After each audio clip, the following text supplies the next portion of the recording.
Je m'appelle Sarah. Pendant longtemps, je pensais que le pire dans le métier de baby-sitter, c'était les enfants qui criaient toute la nuit. Je me trompais. Ce qui m'est arrivé il y a 3 ans est la raison pour laquelle je n'ai plus jamais gardé un seul enfant. Encore aujourd'hui, j'ai du mal à dormir. Parce que certaines nuits, j'entends toujours ces coups frappés contre une porte. Tout a commencé lorsqu'on m'a proposé une mission de dernière minute.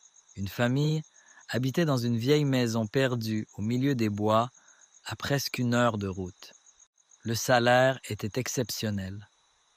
Honnêtement, c'était trop beau pour être vrai. J'aurais dû comprendre que quelque chose n'allait pas. Quand je suis arrivé, le soleil disparaissait derrière les arbres. La maison était immense, aucun voisin, aucun lampadaire.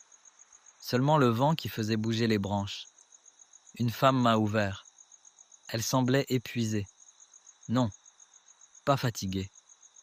Terrifiée. Son mari se tenait derrière elle et regardait sans cesse sa montre. Aucun des deux ne souriait. Ils m'ont présenté leur fille. Elle s'appelait Émilie. Elle avait 7 ans. Très calme. Trop calme. Avant de partir, sa mère m'a pris à part. Il y a quelques règles. J'ai répondu que je l'écoutais. Émilie se couche à 21 heures. J'ai acquiescé. Garde toujours toutes les portes verrouillées après minuit. Encore une fois, j'ai hoché la tête, puis elle s'est approchée de moi et a murmuré « Si quelqu'un demande à entrer, ignore-le ». Elle s'est arrêtée quelques secondes avant d'ajouter « Peu importe qui il prétend être ». Quelques minutes plus tard, ils sont partis. Les premières heures se sont déroulées normalement. Émilie et moi avons regardé des dessins animés. Nous avons joué à quelques jeux. Puis, elle est restée silencieuse pendant de longues minutes, les yeux fixés sur la porte du sous-sol. Je lui ai demandé ce qu'elle regardait. Elle m'a répondu sans détour « C'est là qu'il vit ». J'ai souri. Les enfants inventent souvent ce genre d'histoire. À 21 heures, je l'ai couchée. Avant que je quitte sa chambre, elle a attrapé ma main. S'il commence à pleurer, n'essaie surtout pas de l'aider. Je lui ai assuré que tout irait bien. Puis je suis descendu.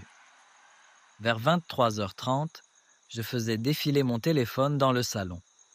La maison était parfaitement silencieuse. Puis minuit est arrivé, exactement à minuit. Pas une seconde avant, pas une seconde après. Un bruit s'est élevé depuis le rez-de-chaussée. Les pleurs d'une petite fille, au début très faibles, puis de plus en plus forts.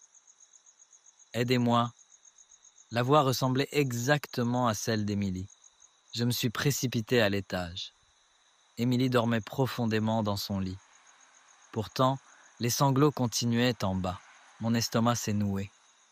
Si Émilie était ici, alors qui pleurait dans la cuisine? J'ai verrouillé la porte de sa chambre. Les pleurs ont continué pendant près d'un quart d'heure. Puis plus rien. Le silence. Un silence encore plus inquiétant. Quelques secondes plus tard, 3 coups ont résonné contre la porte. Toc, toc, toc. Une petite voix a parlé. « Sarah ?» Je suis resté figé. « Tu peux ouvrir ?» Émilie a ouvert les yeux d'un seul coup. Sans même me regarder, elle a murmuré « Ne réponds pas ». Un nouveau coup. Plus fort. « S'il te plaît, j'ai peur ». La poignée s'est mise à tourner lentement. À droite, à gauche. Encore. Et encore. Puis elle s'est arrêtée. Des pas se sont éloignés dans le couloir. Je pensais que c'était terminé. Mais quelques instants plus tard, quelque chose s'est mis à courir. Très vite. Beaucoup trop vite. Le bruit ressemblait à celui d'un animal. Comme si la créature avait beaucoup trop de pattes. Elle traversait le couloir d'un bout à l'autre, encore et encore, de plus en plus vite. Émilie s'est bouché les oreilles. Ne l'écoute pas. J'ai regardé mon téléphone, plus aucun réseau, puis il a vibré. Un message de sa mère. Nous rentrerons plus tard que prévu. Quelques secondes après, un autre message, numéro inconnu, pars immédiatement, puis un troisième, avant qu'il ne te voie. J'ai essayé d'appeler les parents. Aucune réponse. J'ai appelé la police. La ligne s'est ouverte, mais personne ne parlait. Seulement une respiration lente, très proche du micro. Puis une voix a soufflé. Il sait où tu es. L'appel s'est coupé. Vers 2 heures du matin, toute l'électricité s'est éteinte. La maison entière a plongé dans l'obscurité. Seule la lumière de la lune éclairait les murs. Puis j'ai entendu quelqu'un monter les escaliers. Une marche, puis une autre. Très lentement, les pas se sont arrêtés juste devant la chambre. Une voix d'homme a annoncé « Police ». J'ai regardé par le Judas. Un policier était là, uniforme, lampe torche, badge. Tout semblait normal, jusqu'à ce qu'il sourit. Son sourire était figé. Ses lèvres ne bougeaient pas. Émilie m'a serré le bras. Ce n'est pas lui. Le policier continuait à sourire, puis sa tête a commencé à pencher. De plus en plus. Encore. Encore. Jusqu'à ce que son cou se brise dans un craquement horrible. Et pourtant, il continuait à me fixer. Je suis tombé en arrière.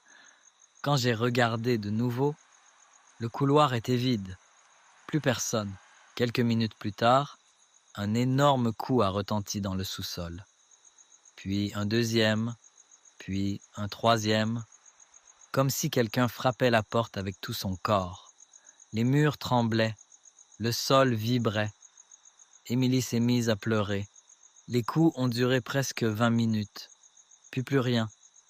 À l'aube, les parents sont enfin rentrés, comme si rien ne s'était passé. Je leur ai tout raconté.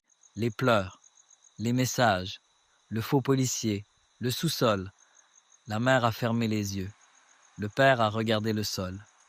Puis il a simplement dit « Il t'a remarqué ». Je voulais comprendre.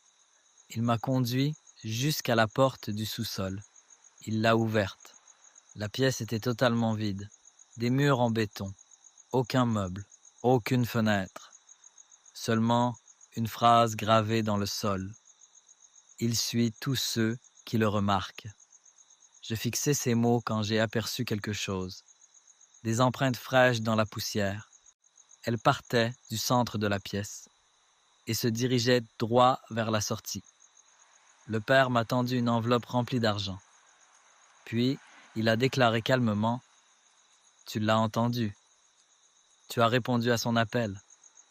Maintenant, il sait qui tu es. » Je suis parti sans jamais me retourner. Pendant plusieurs mois, il ne s'est rien passé. Je pensais avoir tout imaginé. Puis, un matin, j'ai découvert des empreintes de boue dans mon appartement. De toutes petites empreintes, comme celles d'un enfant. Elles commençaient à la porte de ma chambre et s'arrêtaient juste à côté de mon lit. Le lendemain, une nouvelle empreinte était apparue, encore plus près. Chaque matin, une autre venait s'ajouter, toujours plus proche. La semaine dernière, j'ai installé une caméra de surveillance.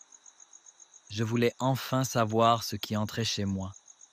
La vidéo enregistrait normalement jusqu'à 3h03. Puis l'image s'est brouillée. Pendant une seule fraction de seconde, quelqu'un se tenait debout à côté de mon lit. Il me regardait dormir. Et il souriait. Le fichier s'est corrompu immédiatement après. Je l'ai supprimé. Aujourd'hui, les empreintes ont cessé d'apparaître. Et je ne pense pas que ce soit une bonne nouvelle. Je crois simplement que ce qui avançait vers moi a enfin atteint sa destination.